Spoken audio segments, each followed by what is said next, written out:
Comprendre la faveur divine implique également de saisir une vérité essentielle. Elle exige patience et humilité. On ne force pas la faveur, on ne l'arrache pas par la précipitation. Elle se reçoit. Continuer à avancer humblement, placer sa confiance absolue en Dieu, conserver une foi ferme, même lorsque rien ne change encore visiblement. Ces attitudes ne manipulent pas Dieu. Elles positionnent le cœur. Elles créent un espace intérieur où la grâce peut agir librement. La patience n'est pas une passivité, elle est une force maîtrisée. Elle est la capacité de croire que même dans l'attente, Dieu travaille en profondeur. L'humilité n'est pas une faiblesse, elle est la reconnaissance que l'élévation véritable ne vient pas de l'homme lui-même. La foi, quant à elle, est le pont entre la promesse et l'accomplissement. Lorsque ces éléments s'unissent, confiance, humilité, foi, la faveur divine devient non seulement possible, mais inévitable à son temps. Car la puissance de Dieu n'a pas de limite. Là où Dieu peut conduire un être humain, aucune frontière humaine ne peut l'arrêter. Là où il décide d'ouvrir un chemin, aucune barrière sociale, économique ou historique ne peut définitivement bloquer le passage. Les bénédictions divines ne sont pas limitées par les statistiques, ni par les diagnostics, ni par les probabilités. Elles obéissent à une logique supérieure. Ainsi, la faveur divine n'est pas un concept abstrait réservé aux récits anciens. Elle est une réalité accessible aujourd'hui. Elle peut transformer l'alcoolique en leader responsable, le malade en survivant inspirant, le chômeur en entrepreneur prospère, l'âme désespérée en porteur d'espérance. Mais elle commence toujours au même endroit, dans un cœur qui choisit de faire confiance. Comprendre la faveur divine, c'est comprendre que Dieu n'a pas besoin d'un passé parfait pour écrire un avenir glorieux. Il cherche simplement un cœur disposé. Chapitre 2.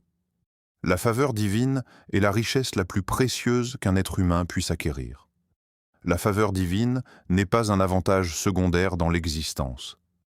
Elle n'est pas un complément spirituel destiné à embellir une vie déjà confortable. Elle est la clé invisible qui ouvre les portes que la compétence seule ne peut franchir. Un homme peut posséder l'éducation, les relations, l'influence et l'argent, et pourtant échouer dans son dessein le plus profond. Un autre peut sembler insignifiant, sans réseau, sans puissance apparente, et voir devant lui s'ouvrir des chemins impossibles. Pourquoi? Parce que la faveur divine transcende les limitations humaines. Pour comprendre pourquoi elle est la chose la plus importante qu'un être humain puisse acquérir, tournons-nous vers l'exemple saisissant de Néhémie. À première vue, Néhémie n'avait rien d'un bâtisseur de nations. Il vivait loin de Jérusalem, au cœur de l'Empire perse, dans la prestigieuse résidence de Artaxerxès Ier. Il n'était ni général, ni architecte, ni gouverneur. Il occupait une fonction discrète au palais. Il servait le roi, un homme parmi d'autres. Un serviteur au milieu d'un système impérial colossal. Et pourtant, dans son cœur brûlait un rêve immense. Reconstruire les murailles de Jérusalem, ville en ruine, symbole d'une identité brisée. Humainement parlant, tout s'opposait à lui.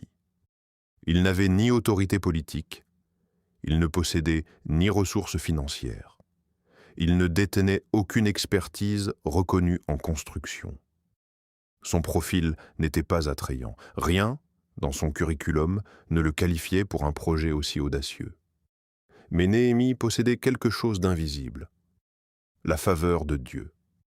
Un jour, dans les couloirs majestueux du palais, alors que les colonnes de pierre polie soutenaient les plafonds ornés et que les gardes veillaient dans un silence solennel, le roi remarqua la tristesse inhabituelle de son serviteur. « Pourquoi as-tu mauvais visage, alors que tu n'es pas malade ?» demanda le roi. La question était dangereuse. Manifester une émotion négative devant le souverain pouvait être interprété comme un manque de loyauté. Néhémie confiera plus tard qu'il eut très peur. Mais la peur ne l'arrêta pas.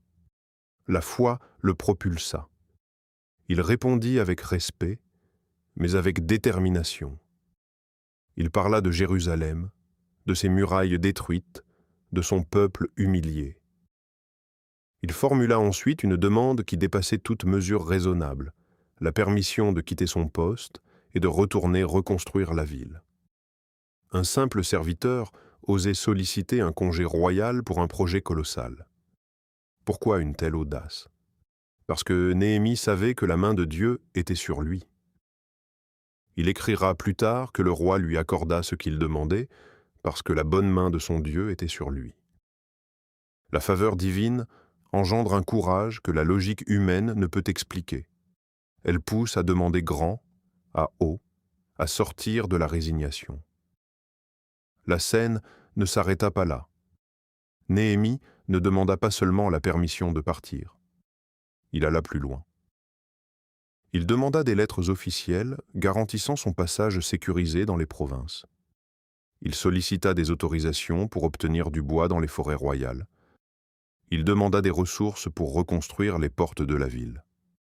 Chaque requête augmentait le risque d'un refus. Le palais était silencieux. Les conseillers observaient. Le protocole était rigide, le pouvoir concentré entre les mains d'un seul homme. Et pourtant, contre toute attente, le roi accepta. Toutes ses demandes furent exaucées.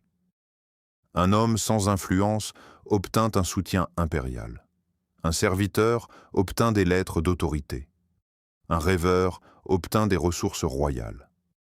Voilà pourquoi la faveur divine est plus importante que le statut social. Elle peut transformer un profil ordinaire en instrument stratégique. Le retour à Jérusalem ne fut pas triomphal. Les ruines étaient réelles, les ennemis aussi. Des figures d'opposition se levèrent, moquant le projet, cherchant à intimider, à décourager, à saboter. Les bruits de menaces circulaient, les ouvriers travaillaient parfois d'une main, tenant une arme de l'autre. La faveur divine ne supprima pas l'opposition. Elle protégea le projet au milieu de l'opposition. Néhémie ne s'effondra pas. Il ne céda pas à la pression. Il organisa, motiva, pria, persévéra. Son assurance ne venait pas d'une supériorité militaire, mais d'une conviction intérieure. Dieu l'avait mandaté. Lorsqu'un homme agit sous la faveur divine, les obstacles deviennent des tests, non des verdicts définitifs. Et le mur fut reconstruit. Ce qui semblait irréalisable fut accompli. Pourquoi la faveur divine est-elle la chose la plus importante qu'un être humain puisse acquérir? Parce qu'elle donne accès à ce que nos compétences seules ne peuvent garantir. Parce qu'elle ouvre des portes que notre profil ne justifie pas. Parce qu'elle protège nos projets au milieu des oppositions. Parce qu'elle donne le courage de demander ce que nous n'oserions jamais solliciter autrement. Aujourd'hui encore, des hommes et des femmes hésitent à poursuivre leurs rêves, paralysés par leur manque de réseau, de capital ou de reconnaissance. L'histoire de Néhémie nous enseigne que la question déterminante n'est pas « qui suis-je socialement ?» mais « la main de Dieu est-elle sur moi ?» Il existe, au-dessus des structures visibles du monde, une réalité invisible qui gouverne silencieusement les destinées humaines. Elle ne dépend ni du pouvoir politique, ni de la fortune, ni de l'influence sociale. Elle ne s'achète pas, ne s'impose pas, ne se manipule pas. Pourtant, lorsqu'elle se manifeste, elle transforme radicalement l'existence d'un homme. Cette réalité porte un nom, la faveur divine. Depuis les origines de l'humanité, certains individus semblent échapper aux lois ordinaires de l'échec. Ils traversent l'injustice sans être détruits, la trahison sans être anéantie, l'humiliation sans être effacée de l'histoire. Au contraire, leurs épreuves deviennent des tremplins. Leur obscurité prépare leur élévation. Leur chute annonce leur ascension. Pourquoi? Car la faveur divine n'est pas l'absence d'épreuves. Elle est la présence de Dieu au milieu des épreuves. La faveur divine change une vie, littéralement. Elle ne transforme pas seulement l'environnement, elle transforme l'homme lui-même. Dans un monde dominé par l'instabilité, les crises, les conflits et l'incertitude permanente, la faveur divine n'est pas un luxe spirituel destiné aux mystiques. Elle est une nécessité vitale pour quiconque désire bâtir une destinée solide et traverser les tempêtes sans perdre son âme. Ce livre n'est pas seulement une étude, il est une quête. Il n'est pas seulement une analyse, il est une invitation.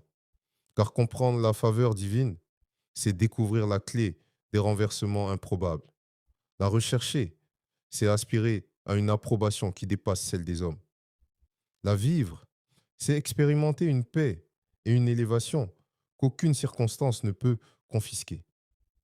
Avant de parler d'élévation, il faut parler de regard. La faveur divine commence toujours par un regard posé par Dieu sur un être humain. Un regard qui ne s'arrête ni à ses fautes passées, ni à ses échecs répétés, ni à son état présent. Un regard qui discerne ce que l'homme peut devenir lorsque la grâce intervient. La faveur divine n'est pas une récompense accordée aux parfaits. Elle était une grâce imméritée, un acte souverain par lequel Dieu décide d'intervenir dans une existence ordinaire pour en transformer le cours. Elle ne s'explique pas par le mérite humain, mais par la volonté divine. Elle n'est pas le fruit d'une performance morale impeccable, mais celui d'un alignement intérieur avec Dieu. Nous allons continuer à analyser ce livre, La faveur divine, obtenir une puissance illimitée. Lecture en ligne sur juscribe.com. Vous pouvez le télécharger sur applebook.com ou procurez-vous votre version imprimée sur bookelist.com. Que Dieu nous accorde sa faveur imméritée et ses bénédictions.